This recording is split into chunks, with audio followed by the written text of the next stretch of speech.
Hey, what's going on? Yeah, it's your boy Three Stacks in this thing, and I'm very happy today, man. I wasn't paying attention to the subs count, but I'm gonna go ahead and show you this right here if you can see it.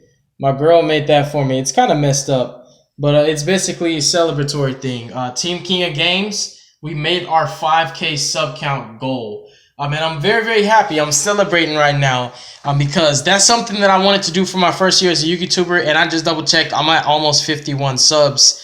So this happened rapidly, and it's a part of my passion, man. You know, it's one of my dreams as a YouTuber to actually make it big. And if I can't make it big, then I'm just gonna count my blessings and be grateful for the subscribers that I have, because I could have absolutely none. You feel me? There are people that actually know who I am and see my content. In order to celebrate, I also wanted to touch a very sensitive topic of discussion, which is actually going to be something it's actually relevant in a sense, and it's also it's going to be a benefit to every single competitive Yu-Gi-Oh player, and that is how to actually use your hand traps. There's a pivotal point that hand traps are playing in the meta at the moment, and this is, like I said, it's a sensitive topic because not everybody likes hand traps. But at the same time, you know, they're a very necessary evil. And if you don't play them, you just aren't at as high of an edge as other players. But nonetheless, when you have the cards, you still have to use them right. So I guess we could start off with Joel and Lockbird, right? What I've been noticing is a lot of people, when they have the Droll, they show it to you pretty early. And I understand that. Like, if you have Droll and they open up the window for you to, like, B-Droll, like you search, and then they droll you after that, I mean, why not? You know, there's no better time to droll is after like a terraforming or a certain search that's gonna end on another search just to stop them and, you know, put their turn at a halt. And droll's an amazing hand trap, but what I've been noticing, people are a little bit hasty. Like, for example, I'll terraforming and they'll be like on resolution droll. But see, the thing that I wanted to just shine light on is you actually want to wait to see what your opponent searches before you show them the droll. Somebody did that to me where they drolled really early, and I was gonna search out Diagram, and I decided, you know what, forget the Diagram. I'm just gonna search out Magical Meltdown, and I'm gonna have the 1-card combo for next turn.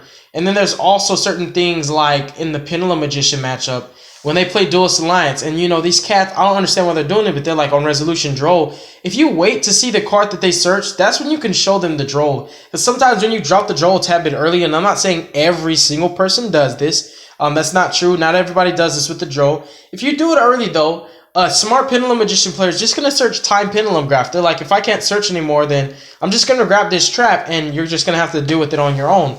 And then there's also cards like Ghost Ogre. You know, hitting the right card matters with Ghost Ogre. You like, some people will always hit the field spell, and I understand, like Spiral Resort, hit it. And then there's other cards like Wisdom Eye. Like, Wisdom Eye is really cool to hit, but I honestly feel like in the Pendulum Magician matchup, if you have the Ogre, you want to hit either Oath Dragon or the Graphs. Those 3 cards. Because those cards produce the longevity plays. Oath Dragon consistently adds from extra deck to hand. The Time Pendulum Graph, the Star Pendulum Graph, those cards are amazing. If you don't ogre them, as long as they remain face up on the field, your opponent, the Pendulum Magician player, continues to generate free advantage, netting +1s while you take negs from it. You really want to ogre those cards. And then concerning Ash Blossom, Ash Blossom was just one of the ones I had to save for last, because like you can Ash almost anything.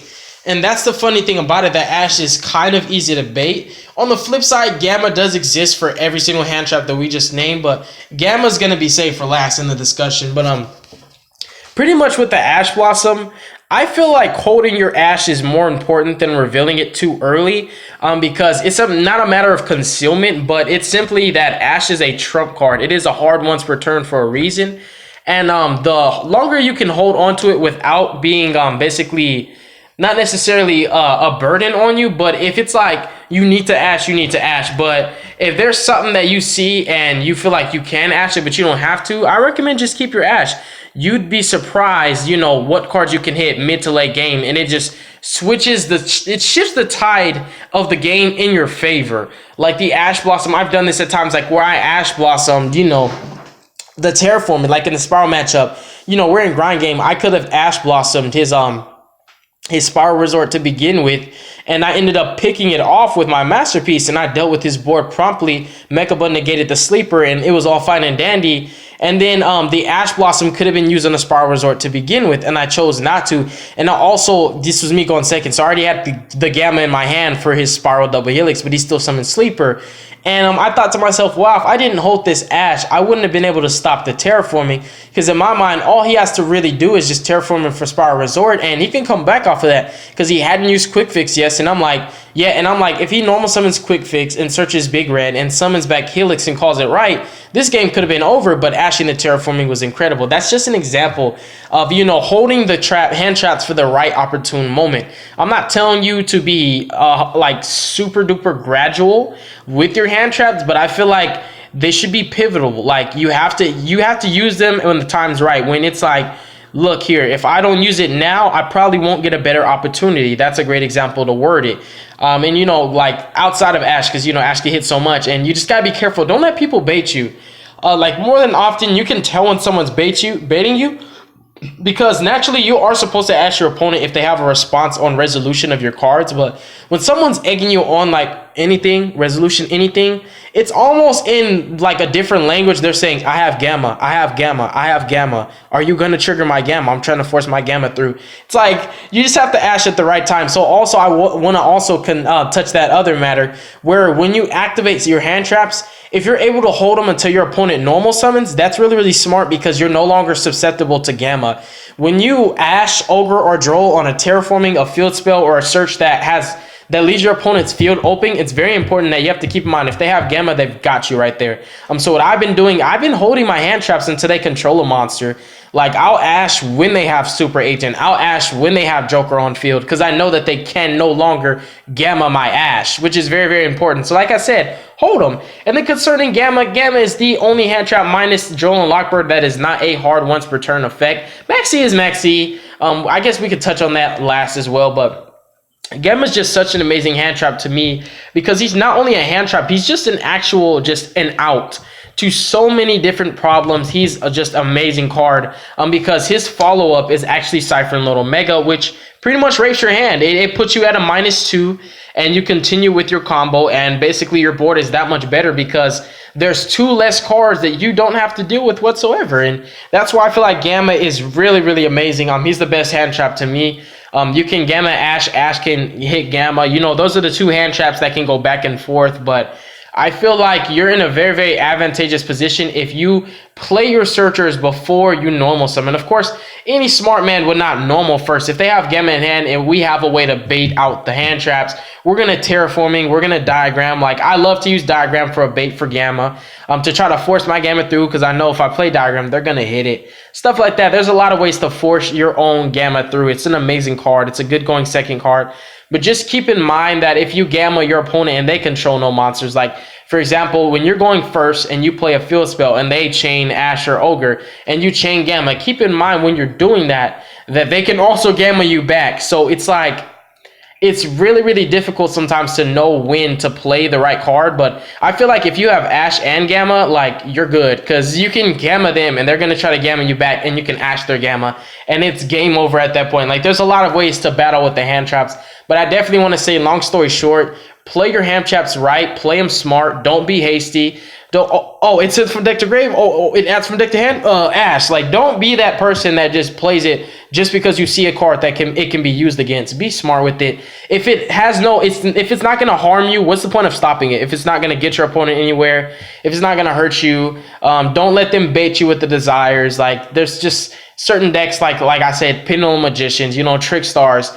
They can desires all day. At the end of the day, they're going to normal Candina, and it's either Candina or Reincarnation. Those are the cards you want to Ash. You don't want to Ash anything else. And then for Maxi, it's just when you play Maxi. Like, naturally, if I play, for example, Spirals, right, and they reveal Super Agent, that's what I'm going to chain Maxi, because I'll at least net 1 card. If you try to resolve Maxi after they get 2 Spirals on board, they'll just leave them there. They're not dumb. And then sometimes they might make the Baguska, stuff like that. And concerning the Pendulum Magician matchup, since you can't really plus off of Maxi, I feel like on resolution of them completing their skills, you should just preemptive Maxi. It's smart. They might just stop, and that's fine, because Maxi isn't always meant to be a insane plus 20. Its basic mechanic, really, in me, its functionality is to stop your opponent from special summoning. It's not supposed to be this, oh, you keep special summoning and I draw. It's meant to stop your opponent, in my mind. I look at Max E like this is the vanity's emptiness of the format. So I feel like you just have to play it smart with the Max E. Preemptive Max E isn't always smart. Sometimes you wait until your opponent's in the middle of a combo where like they have no choice, they have to commit, and if they don't, like they leave their board so susceptible to A, B, C, and D that they can't do that. They can't leave a mediocre board, considering that they've already committed so much resources from hand. It's like, if I lose this, I'm gonna lose the game. So Max E can be, you know, a very, very the advantageous hand trap. It's the beneficial accoutrement and the Achilles heel of practically every deck. That pretty much covers it on using hand traps smart. I just felt like I had to do this because I was noticing it a lot, just people playing against me. Like, I don't really like to give constructive criticism to my opponent, because naturally when you play somebody and you beat them, they don't want to hear anything you have to say. Like, if you try to tell them how to play their deck, they're just going to get salty. Or if you tell them you could have done this, they're not going to listen. So I was like, you know what, I've been seeing this a lot. Let's just go ahead and make a video about it. But with that out the way, I would just like to say thank you so much. I love y'all. I'm very, very happy for hitting 5,000 subscribers. I'm going to announce the winner of the MetaMat right here. We're going to announce the winner tonight. People have been asking me about that, and it's just been a matter of time. The last time I uploaded, I had a lot of time, and then it's been like 2 or 3 days since I got time. But I have a little bit of time tonight, like right before I go to sleep. I'm going to get this done. But yes, I love you guys so much. Thank you for watching this video. Thank you for supporting my channel and my team. We have big dreams, and we're not going to stop here. I look at this like a YouTube channel and not actually necessarily Yugioh. I feel like there's a lot of avenues that I should exploit concerning this channel. Like, it shouldn't just be all Yu-Gi-Oh, but Yu-Gi-Oh should be its heart and soul, its base, you know. The criteria and, you know, all the content that we put up should all some way or shape or form connect to Yu-Gi-Oh. But with that said, I'm going to go ahead and sign out. You'll definitely be hearing from me soon. And like I said, thank you so much. It means the world to me that you remain subscribed to me. I really do appreciate it. Peace out, y'all.